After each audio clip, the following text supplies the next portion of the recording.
Hey dear, Zimzy here, and if you know anything about me, I absolutely adore Norse mythology, and in particular, the trickster god Loki. So as soon as I heard that there was a romance book between him and one of his baby mamas, I had to go read it. So thank you so much, Berkley Publishing, for providing me with an ARC in exchange for an honest review.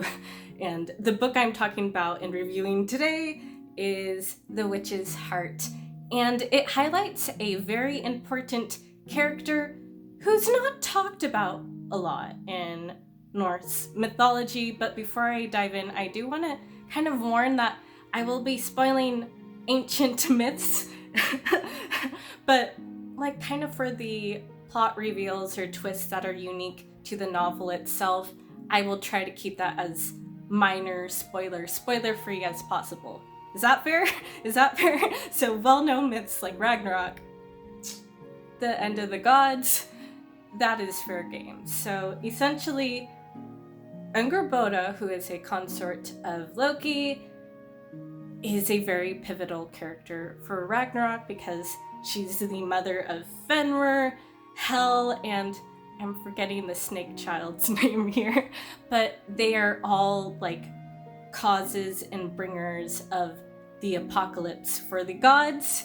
But the mother, she's barely even mentioned in the Poetic Edda, which is the story of Ragnarök. So this book, The Witch's Heart, explores what it's like to be the mother of the bringers of the apocalypse and what her grief is and how she loves her children. So that's a really fascinating, unexplored, untapped story to explore here.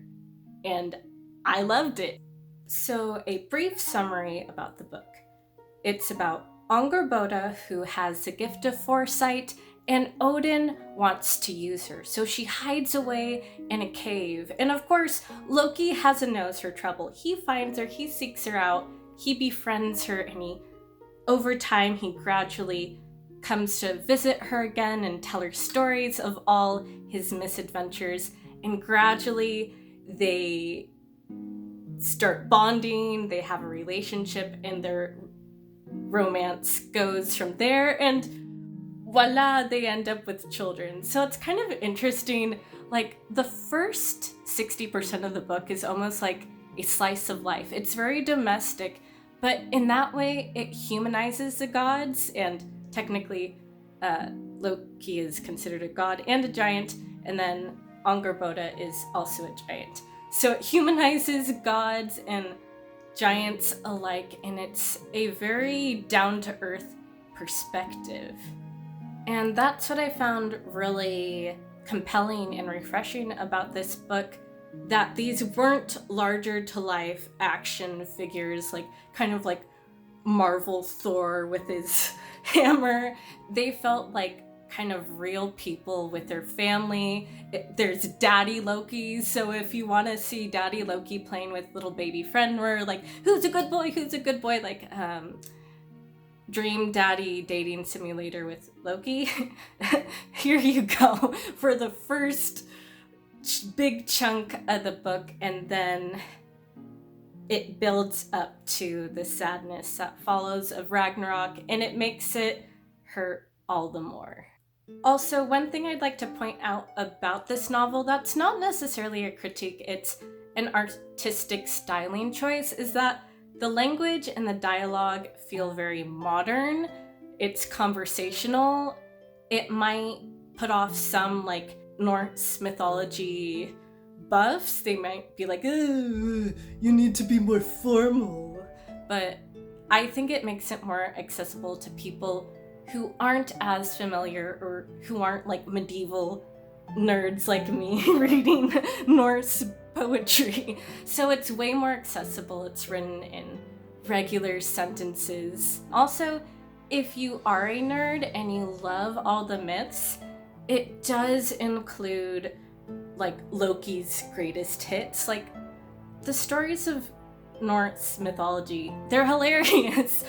So it includes Manpreg Loki, the time he cut Sif's hair, and I think this book does a nuanced approach to Loki that I respect and that I appreciate. That he's a little shit, he's a little asshole, he's a trickster, and he causes problems, but he solves them. He's the one who solves them, except for at the very end. He solves them and he comes up with something better for the gods. So he's also the bringer of gifts. So I appreciated this nuanced approach to Loki, and there's just great rapport between him and Angrboda, which I loved.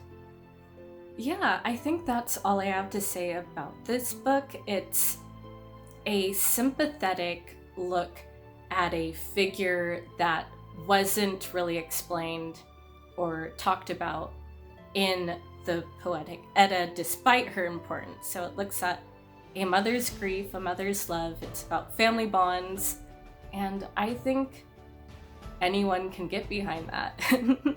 Well, thank you for watching. If you have any recommendations for retellings or mythology books and retellings that you're into, let me know down below. As always, thank you for watching, and I'll catch you on the flip side. See ya!